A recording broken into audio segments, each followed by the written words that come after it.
ভয়াবহ অগ্নিঝুঁকিতে চট্টগ্রামের বেশিরভাগ বাণিজ্যিক স্থাপনা, বেশি ঝুঁকিতে ছোট বড় হোটেল, রেস্টুরেন্ট এবং মার্কেট। কোথাও নেই পর্যাপ্ত অগ্নি নির্বাপক ব্যবস্থা। একাধিক দুর্ঘটনার পরও পাল্টায়নি চিত্র।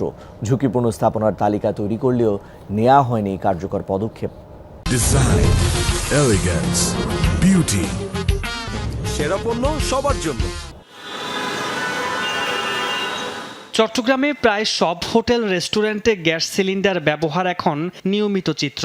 এতে মারাত্মক ঝুঁকি থাকলেও কোথাও নেই অগ্নি নিরাপত্তা ব্যবস্থা। দুর্ঘটনার পর টনক নড়ে সবার, এর আগে অনেকটাই নির্বিকার। আর একটু আনতে পারি, কিন্তু আমার হিটটা ওদিকে যাইতেছে না, এই জন্য আমি এটা এত গুরুত্ব মনে করতেছি না। আর এগুলো আমার সব ঠিক আছে। গ্যাস সিলিন্ডার বিস্ফোরণে হতাহতের ঘটনা ঘটছে প্রায়।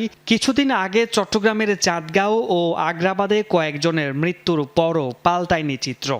যখন আগুনের সমস্যা হয়, কোনো বড় ধরনের একটা অ্যাক্সিডেন্ট হয়, তখন সমাধান হয় না, তখন মানুষের মৃত্যু পরিচার মানুষের মৃত্যু ছাড়া কোনো উপায় থাকে না। আমাদের দেশের 98% মানুষ কি অসচেতন।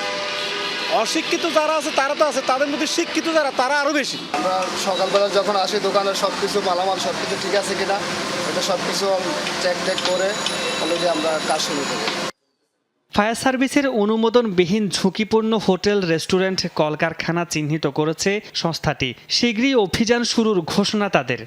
প্রতিদিন আমাদের পরিদর্শন কার্যক্রম চলমান আছে এবং এইগুলো ফাইন্ডিং করে তাদের ফায়ার সেফটি ঠিকমতো আছে কিনা বা ওই হোটেলে বা আবাসিক এলাকায় থাকতে পারবে কিনা তাদের নোটিশ প্রদান করা হচ্ছে এবং সংশ্লিষ্ট আমরা স্থানীয় প্রশাসনকেও জানানো হচ্ছে। এগুলো দ্রুত ব্যবস্থা না নিলে ঢাকার বেইলি রোডের মতো চট্টগ্রামেও ভয়াবহ দুর্ঘটনার শঙ্কা বিশেষজ্ঞদের।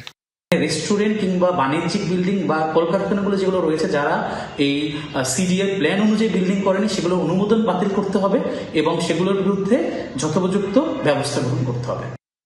হোটেল, রেস্টুরেন্ট ও কারখানার পাশাপাশি চট্টগ্রামে রিয়াজউদ্দিন বাজার, তামাকুমুন্ডি লেইন, হকার্স মার্কেট, বিপণী বিতানের মতো ছোট বড় অর্ধশতাধিক মার্কেটও রয়েছে অগ্নি ঝুঁকিতে। মামুনুর রশিদ, অভি, যমুনা নিউজ, চট্টগ্রাম।